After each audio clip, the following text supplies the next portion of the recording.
सबसे पहले आपको नमो बुद्धाय जय भीम। नमो बुद्धाय जय भीम सर। आपका क्या परिचय है, आप पता बताइए।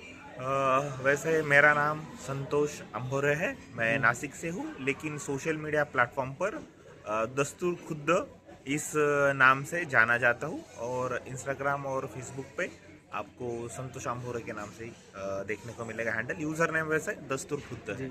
सर, आप बुद्धिस्ट क्रिएटर कन्वेंशन बोधगया में आए तो आपने बताया कि हम केव्स वगैरह एक्सप्लोर करते हैं, तो केव्स किस प्रकार एक्सप्लोर की जाती हैं, तो थोड़ा बता दीजिए।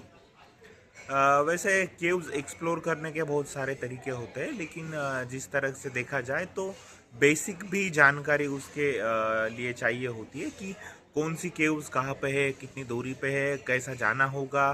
क्योंकि कई कई बौद्ध गुफाएं ऐसी है जहाँ पर जाने के लिए कोई पर्याप्त संसाधन उपलब्ध नहीं है। वहाँ से आपको बहुत कठिनाइयों के साथ में जाना होता है। तो बहरहाल उस जगह पे हम पूरी टीम के साथ ही जाते हैं। जो मान के चलो बहुत गहरी खाई होती है, जाने के लिए रास्ता नहीं होता है, तो वहाँ पे हम टीम के साथ ही जाते हैं। और जहाँ पर जो बौद्ध गुफा है, जहाँ पर उपलब्ध संसाधन है, अच्छा रास्ता है, पर्याप्त जगह है जाने के लिए, तब हम वहाँ पर वो भी संघ के साथ ही जाते हैं या टीम के साथ ही जाते हैं। लेकिन वो एक बेसिक है कि जहाँ पर उस केव्स के बारे में, उस गुफा के बारे में पहले से जानकारी हो, ऐसा है। जानकारी का पहला माध्यम होता है। जानकारी मिलने के बाद में हम उस जब बौद्ध गुफाओं में जाते हैं, तब उस बौद्ध गुफाओं का जो प्राचीन इतिहास है, कब बनाया हुआ है, वो किसके जरिए बनाया हुआ है और किसके लिए बनाया गया है, उस गुफाओं के बारे में हम ये जानकारी जो हमारे साथ उपलब्ध संघ होता है, हमारी टीम होती है, और जो पूरे महाराष्ट्र राज्य से, और जैसे कि अभी कभी कभी हमने तो देखा है महाराष्ट्र के अलावा भी जो राज्य है, जैसे कि भोपाल हो गया, गुजरात हो गया, उस राज्यों में से भी, महाराष्ट्र के आजू बाजू वाले राज्यों में से भी उपासक उपासिका हमारे साथ जुड़ चुकी है, और वहाँ पे वो बौद्ध गुफाओं के बारे में जानकारी के लिए वहाँ पे आते हैं। सर, आपके मन में कब आया कि मुझे केव एक्सप्लोर करना चाहिए, और आप क्यों केव एक्सप्लोर करते हो, कोई तो कारण आपका होगा ना।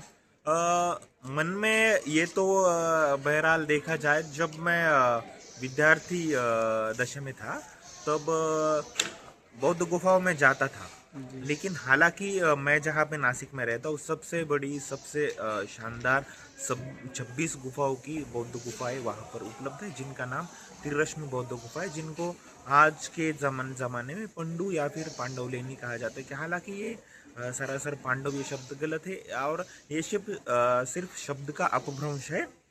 हालांकि मैं गुफाओं के बारे में एक्सप्लोर कब ज़्यादा करना चाहा, जब त्रिरश्मि बौद्ध गुफाओं पर भी देखा जाए तो एक हनुमान जी का आकृति बनाया गया। हनुमान जी का आकृति जब बनाया गया, उसके हटाने के लिए, वो रोकने के लिए, जो बौद्ध अतिक्रमण लेनी पर हुआ गया, वो जब मैंने देखा, तो ये जो अपनी अमूल्य ऐतिहासिक जो धरोहर हमारी है, हमें मिली है, जिसके जी। लिए हमने कुछ नहीं किया, तो वो मिली है, तो वो संभाल के रखना हमारा कर्तव्य है। ये जब भावना मेरे अंदर आई, तब मैंने फिर नासिक से अलावा जो भी महाराष्ट्र में और महाराष्ट्र के बाहर भी जो बौद्ध गुफाएं हैं, वहाँ जाना, उनका संशोधन करना, और वो जो इतिहास है वो सारे लोगों तक पहुँचाना और उसका संरक्षण हो, इसके लिए ये जब मेरे अंदर भावना आई, तब मैंने ये चालू किया। लेकिन चालू करने के बाद ये मैं हालांकि किसी सोशल मीडिया प्लेटफॉर्म पर कहीं पे भी डालता नहीं था।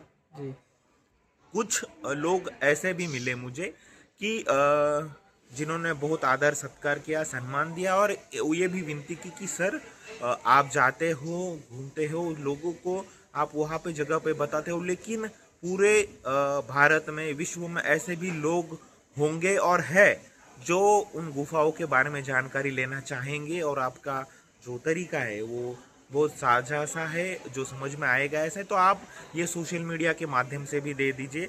हालांकि 2016 से मेरा यूट्यूब चैनल भी था, लेकिन अभी फिलहाल 1 साल से और 8-9 महीने हो गए, मैं हर रोज बौद्ध गुफाओं के बारे में एक वीडियो वहाँ पे डालता हूँ। तो आपको बौद्ध गुफाओं की जो भी जानकारी चाहिए, तो बहुत सारी जो बौद्ध गुफाएं, भारत में तकरीबन 1200 बौद्ध वो सारी गुफाएं, सर 1200 गुफाएं। सर आपने अभी तक कितनी गुफाएं एक्सप्लोर की हैं?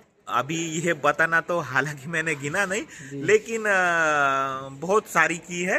जहाँ पे कुछ बौद्ध गुफाएं भी है, कुछ हिंदू गुफाएं भी है, जो ब्राह्मणी हम गुफाएं कह सकते हैं, और कुछ जैन गुफाएं भी है। और हालांकि मैंने एक ऐसा भी कहीं पे पढ़ा है कि एक मुस्लिम गुफा भी है। हालांकि मैं उधर भी जाना चाहूंगा, वो भी एक्सप्लोर करना क्या चाहूंगा। सर जो तथागत बुद्ध से संबंधित जो गुफाएं हैं वहाँ पर आपने ऐसा भी देखा है जो कि लोग वहाँ पर स्ट्रक्चर चेंज कर रहे हो, ऐसा कुछ कहीं देखा अभी तक? बहुत सारी बौद्ध गुफाएं हैं जहाँ पे स्ट्रक्चर पूरा के पूरा लोगों ने चेंज कर दिया है। यहाँ पे अतिक्रमण हो चुका है। जैसा कि मैंने बताया, मेरे अंदर ये भावना तभी जागी जब नासिक में त्रिकश्म बौद्ध लेनी का ऊपर हिंदू अतिक्रमण हुआ और यहाँ पे हनुमान जी ये हुए।